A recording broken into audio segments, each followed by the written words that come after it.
lazy, right? And as a musician myself, deep down, I have a problem, I think, of integrity. Where I'm just like, yes.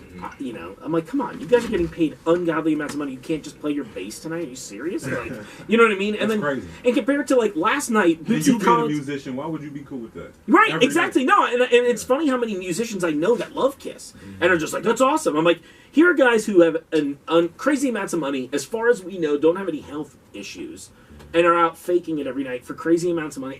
I'm sorry to keep getting hung up on that, but I think about someone like literally last night, Bootsy Collins, who is like having deteriorating health issues to the point that he's like not going to be playing gigs as much anymore, if at all. I was reading recently, but he was down playing a local show last night. Revel or something. Yeah, down. I think they were. I think last night was in Ludlow somewhere. They did some like arts and music festival, because I know Founding Fathers and a couple other groups like that frequent urban. But I'm just thinking about that. And I'm like, here's a guy who's played all over the planet, inducted in the Rock and Roll Hall of Fame. Like he's a big deal, you know what I mean? And he's out here physically less able to play his instrument. Came out and put on an amazing show last night. I didn't get to see it because I was at a different show last night. Eric Church. Shout out to Bootsy too, man. Seriously. Legend, man. Yeah. People, this is because of people like him, man. Like, you don't even know the vibration that you're born with, just being born in this area. Like, you're born resonating at a certain vibration because of all the funk music and everything that was created here.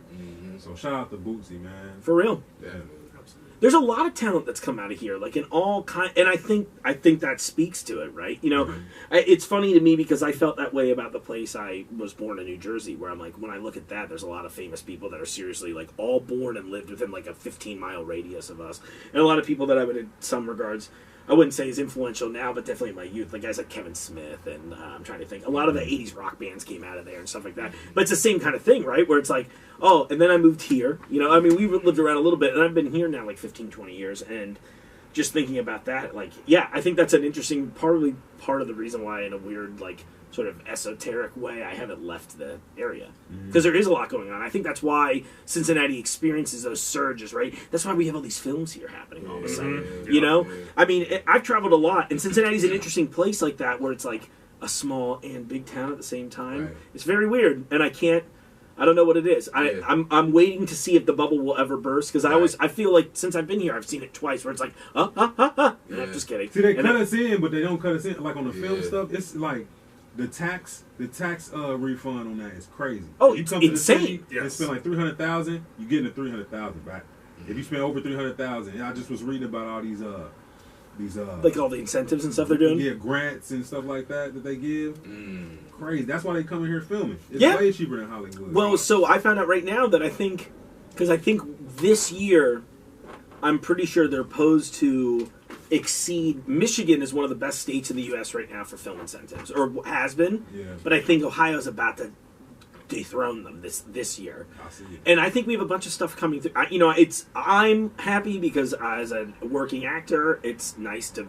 I don't have to like go to some. I mean, I can afford to still live here. You know what I mean? Right. Whereas when I was trying to move to LA a few years back, I'm like, oh, I mean, $3,000 a month rent if I didn't want to live in like a total like nothing. You know what I mean? I'm like, oh, this is gonna be a nightmare. I can't imagine me, Lindsay, and the dog living in like a 400 square foot spot together, and I'd just be like a maniac. Yeah. You know, because I got a little too much energy in me for that.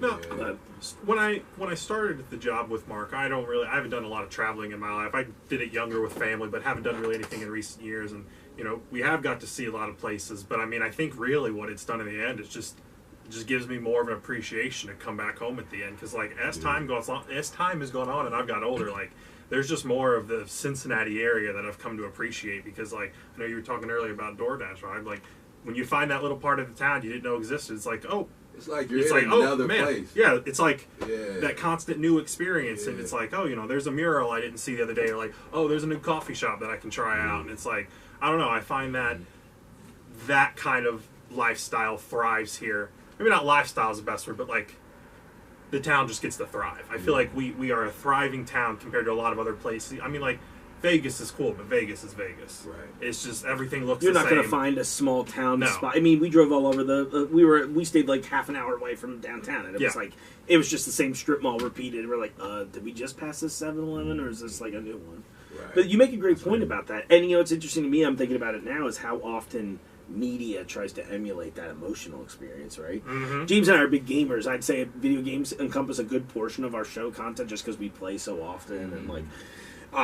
But I think gaming in particular, and for sure movies and music not as much, I don't think, but I think any visual media will totally try to capture those, like, hell, you see it with all the nostalgia baiting and how everything is just like, hey, you remember that movie we saw in the late 80s? Like, it's totally, there's a sequel now. And you're like, Yeah. But I think everybody's so busy trying to capture these emotional moments, and I think, you mentioned again, I think gaming really captures that, where you get that same kind of experience in a game where you're like, oh, I've never found this car. I think back to like the old GTA games. You're like, oh, what is this little spot I just discovered? Mm-hmm. But you get that same experience in person, and it's like, in a game, it's not really enriching. You're like, oh, that's fun. But in real life, you're like, and it's like a useful skill almost, you know?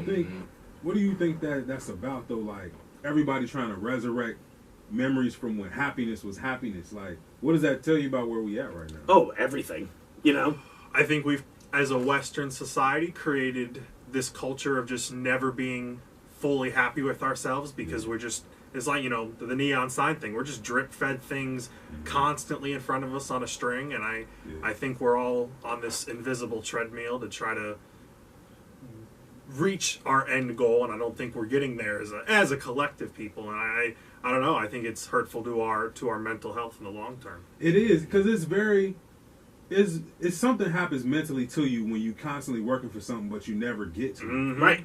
Like, and I feel like every day, I feel like a lot of people, even people who go the hardest, they wake up feeling like they didn't achieve anything. You start over every night. Yeah. When you go to sleep, it's like you didn't exist the day before. Yeah. Wipe slate clean. Like with music, even you seen it, movies used to last. They used to maybe a year at the movies. Yeah. One movie would be music. An album would be in rotation for a year, 2 years, 3 years. Now it's like a couple weeks.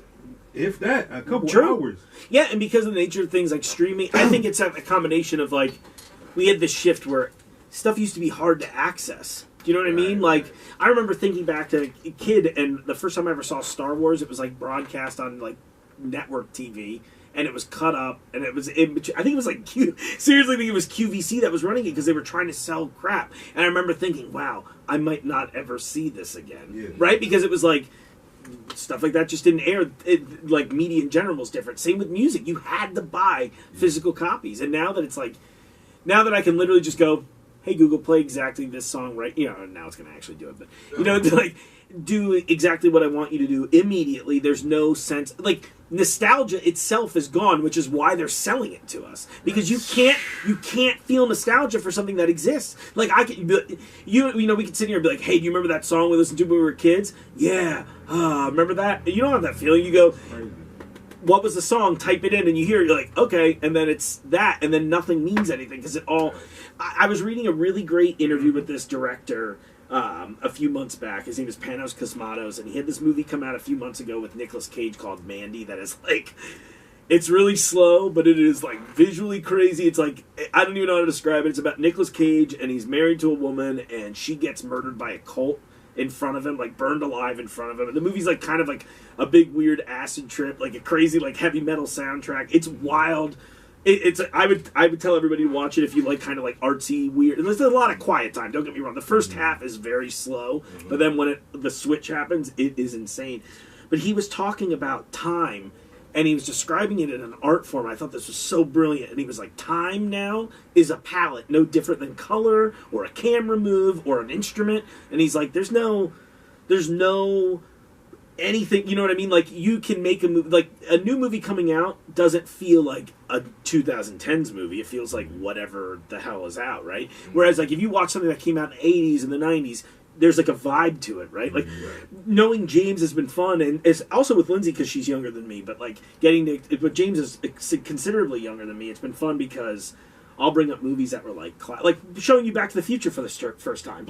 Not seeing Back to the Future until I was 23. I mean, now age blew my mind. I mean, knowing those kind of movies existing and just growing up in a show. Yeah, and it feels like something that, I mean, I think in the first 6 months I probably watched it all three of them probably 7 or 8 times. All 3 of them. But if I wanted to go today and be like, hey, I want to make a movie set in 1987, I could go out and I could find a location that looked like that, right? I could get a digital palette that just looks like the type of film stock they used in the 80s. Right. And it all would look... I mean, what's the show on Netflix that I like? Okay, that sounds like everything I described. Stranger Things. Stranger Things is like this huge show that blew up on Netflix, right? And they are just literally just repackaging nostalgia all the time. And they're like, hey, do you remember when everybody had this colored basement? And that's like kind of the joke, my joke, and maybe problem of the show. Everything is real estate in America. Everything. Like, so is information time? Because it seems like the more information we get, the quicker we going. Oh, for sure. And I think that's it. It's all, yeah, seriously. And, well, so, and this kind of brings me around to that point, too, and something I keep talking about with James lately is that I think part of the reason that I want to be a filmmaker first and foremost, I think that's really what I want to be known for more than anything. Like, you know, as a kid, I had a couple dream jobs. I was like, I was either going to front a band like Van Halen, but I did not have the body. Once I got paralyzed, I was like, well, probably not doing too many jumps and kicks and spandex the rest of my life. And I could still, but it would be disgusting. Or maybe popular. But it was like that. And then I was like, I would love to be like, you know, a host, you know, like kind of a late show host. But that kind of whole thing is dried up and is kind of going by the wayside. And the filmmaker was the other thing, watching all these movies. So I think about those moments. But something that has made me gravitate so much to, I think, playing video games all the time recently, is that compared to every other art form that exists, right? Like music, I don't think I'm ever going to hear anything that I'm like, whoa, that's never been done before. At best, we're just going to, like, mash genres together, and you're like, oh, that's cool. And, like, I'm not trying to say, like, I'll never enjoy another song. Of course, that's not the case, but I don't think I'll ever have that, like, eye-opening, like, what am I listening to moment? Unless, like, AI starts making music, and then that might be weird, but until that's a thing, I think it's, like, music, movies, it's nothing's gonna blow my mind. What's been interesting about video games is that my entire life, it's the only art form that's grown up with me, right? Like when I was a kid, everything looked like crappy Mario Brothers stuff, and now games look like real life. And so it's been interesting to watch, and not just that, it's like also on a narrative level. Like Mario Brothers was a game where you were just like a little fat plumber, and you were just like run to the right, hit a flag, get big, jump on stuff. Like, there's no narrative, there's no nothing. And I think about a game I played last year a ton called Detroit Become Human, which was a PlayStation exclusive, and it was like, everything was story-based. It was all like, how do these emotions from this character affect the story going forward? And it's just interesting to see it evolve and, like, in an exponential, not just, like, rate, but also, like, in almost, like, expand in 3 dimensions where you're like, wow, this went from being just, like, a way to pass the time. It was 2 little blocks knocking a ping pong ball around to now it's, like, rivaling a cinematic experience because you're driving the character now, right? I don't want to be Luke Skywalker. I am Luke Skywalker, you know? Games in the last 5 years, I feel like movies from like 77 and on. Like right now. Like I feel like gaming is in that golden age right now where that's the only form telling those stories that have that nostalgia feel that films did 30, 40 years ago. I think that is the only medium right now that is creating those new feelings, because with the only thing that needs to happen is we just need to get better processing power. Because of that, these companies are doing things that are, take God of War last year, for example, that entire game is one camera angle. Doesn't ever break. You don't see a cut to another area. You're just watching one continuous stream the entire time. For like 40 hours. And you couldn't do that in a movie? No. And being able to immerse yourself that much and have a storyboard team that rivals classic movies, having a visual team, I think a budget. I mean, they're $500 million productions. I mean, the video game is bigger than an Avengers movie. Yes, right. You know, and I think that is the biggest form of media right now that is creating those kind of feelings that we're chasing after. Which is weird too, because there's 2 movements. It's like anything else, right? Where as soon as they find a way to make money, there's like another half of the audience that's like, how can we make the money the cheapest hit, right? It's like any art form, right? Where you can look at something and even genre by genre or whatever, you can be like, there's pinnacles of this, and then but it's like mostly garbage, right? And as someone that like to consider himself a bit of a pop music historian, I look at that in trends too, where you'll see a new type of music happen, right? And growing up in the 80s, I was all about all the 80s type of music, and just the hair bands were popular when I was really, really young. And I remember thinking about that and watching this, and what happened was a couple bands actually were good, and then they were like, all right, sign every person that has spandex, ugly hair, and makeup on, and we're going to make 8 billion of these bands. And then the public at large is like, this all sucks. And then you'll find out a lot of stuff. I'm one of those people, I feel that way with horror movies sometimes, or because it's like there's so much of it, and it's like, it feels like when I saw the new Halloween movie this year, I was like, I loved that. And it felt like it had been a while since I'd seen something where I was like, okay, you know, because there's so much just like... Nothing is impressive, man. Right. There's too much. I've been so underwhelmed since like before high school. Yeah. Like, I think the last thing that really wowed me was... Right? But that's... It was, I think it was like... I think it was the Slim Shady LP, man. Like 20 years old. Wasn't that 20 years today? 20 years today. Whoa. Yeah. Or wait, no. Sorry. And it was Marshall Mathers at LP. I think that was 20 years today. Yeah, I get all my Reddit posts mixed up. I know. I see so many of them. That's a new conspiracy. Eminem is secretly running a shadow government organization. Hey, that would be deep. That would be. Can you imagine Detroit. that? And it's all sponsored by Mom's Spaghetti. You know, it's like right. What's y'all man? Y'all fans of Eminem? I try to listen first. to as many people as I can. I cannot tell you many names of Eminem songs. Yeah. But I grew up. I graduated and went to Homes and Two Rivers, if you're familiar, in Covington. And I grew up heavily in... That's how I got my hip-hop, is because I grew from... My family were old 70s rock people, and I had a very sheltered life. So growing up, I got into a... I'm very bad with artist names because I have very bad memory, but I think about 2008... What was the name of the... Was it We Made You that Eminem did? That he had like the Sarah Palin look like in the music video? Yeah. God, I remember that song coming out, and I think I was at Two Rivers at that point. I think I was like ninth grade. Because the names of some of these schools have changed, except for Holmes. But it's Two Rivers across from the library? Yes, because it's Gateway now. Yeah. Yes, See, yes. When I went there, it was called First District. Oh, see, I don't remember it being called First District. I went to Holmes. I'm on alumni of Holmes. That's crazy. We went to the same schools, but the elementary that I went to was First District. They switched it to Two Rivers and Gateway now, or whatever. Yeah, now I think it's just a section of Gateway. But yeah, I grew up in Latonia, so no, I've been in the Covington area pretty much all my life. So I couldn't do Eminem. This is gonna sound really weird, but I think he's very talented, for sure. I think this is kind of what bothered me, and it's like a weird feeling I think to have, is I felt like he really pandered to like a white pop audience. Like all of his big hits, like I'm the Real Slim Shady, I was like, people like that. That's literally how I felt. I was like, this sounds like joke music to me. Yeah, and then I would listen to the records, and I'm like, okay, I understand why Dr. Dre is like messing with you. You know what I mean? I was like, okay. And I remember that at first when the first couple songs came out, and I was like, Dre's backing this? Is everything okay with him?